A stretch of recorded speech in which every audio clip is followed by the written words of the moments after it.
Salut, moi c'est Chérie B Diamond. Je rappe, je suis DJ, je crée des accessoires et en même temps je suis maquilleuse.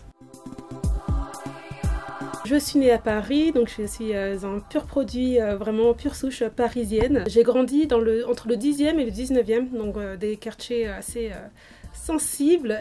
Ça a été tellement puissant finalement et riche en intensité d'émotions, en vécu, en rencontres aussi. Un très très grand brassage qui m'a permis en fait, je pense, d'essayer de développer en fait un maximum de mes capacités. Alors il y a des squats qui ont ouvert en fait justement à Stalingrad. Et nous on a grandi dedans en fait avec ma soeur jumelle. C'est des squats vraiment genre anarcho-punk, gaucho, vraiment des trucs de fou. Ils arrivent avec des livres, ils les brûlent, voilà, non c'est pas ça aujourd'hui. Enfin voilà, vraiment beaucoup de provocations. J'étais avec ma soeur jumelle en fait. Au départ je pense que j'ai des deux premiers textes, je pense que je les ai écrits un petit peu dans le bus où on s'est envoyé des rimes et elle me répondait, c'était vraiment genre du tac au tac. Et on a commencé comme ça. On rappait sur de la techno parce que c'était de la musique sans parole. Avec ma soeur jumelle, on était respectés parce qu'on rappait. Il y a eu en fait beaucoup de rappeurs et de rappeuses qui m'ont plu. Il y avait Jams, mais les Jams du début, avant qu'elle sorte la boulette. Dizzy Rascal, et Missy Elliott aussi beaucoup.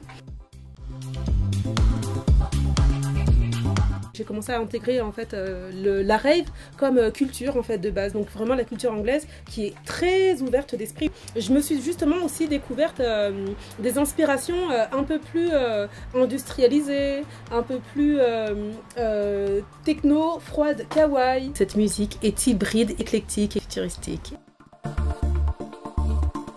Ça sera un super DJ set assez féminin, surtout dans le choix des musiques, parce que je pense que je vais prendre quand même beaucoup de vocalistes féministes, enfin pas féministes forcément, mais féminines, mais aussi des artistes masculins aussi qui sont très proches de notre sensibilité en fait.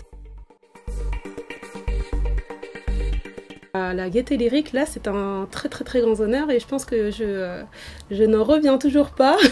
C'est un lieu très institutionnel. Le fait d'être invitée cette année en tant qu'artiste, DJ et chanteuse, c'est très parlant en fait finalement de l'ouverture d'esprit qu'ils ont aussi en fait. La banlieue peut marcher dans les rues de Paris, peut s'exprimer. C'est dans le cadre de la Computer Girls. C'est aussi un parti pris de montrer que aussi les filles en fait ont toute leur place et sont archi chaudes pour représenter les intellectuels, les scientifiques. On n'a plus à chercher des petites portes, on entre par la grande porte. On est encore une minorité. Nous les filles en fait, on est largement obligées de faire nos preuves. En fait, à partir du moment où on est devant les machines, en fait, on va regarder exactement à quel bouton on a touché, est-ce qu'on est bien branché, est-ce que voilà, on fait pas semblant. C'est en train de bouger. On a commencé en fait avec le cinéma. Il y a des pétitions pour faire la même chose, mais dans la scène musicale en fait. Les milieux dans lesquels j'évolue et que je fréquente, c'est aussi des lieux en fait qui ont déjà largement en fait ouvert les portes, qui sont déjà vraiment largement plus mélangés, parce que de toute façon, c'est aussi des milieux en fait qui ont fait face en fait à certaines discriminations et finalement, bah voilà, ils essayent aussi de ne pas reproduire ces schémas-là. La fête de la musique, en fait, par rapport aux femmes, je pense que c'est un symbole fort. Les personnes qui seront sur cette scène-là, surtout les jeunes générations, clairement, c'est notre représentation qu'elles vont voir. C'est peut-être inspirant, ça va peut-être leur parler. Vous aussi, montrez-vous. J'ai un petit projet, alors c'est un projet qui s'appelle Ariana Grande.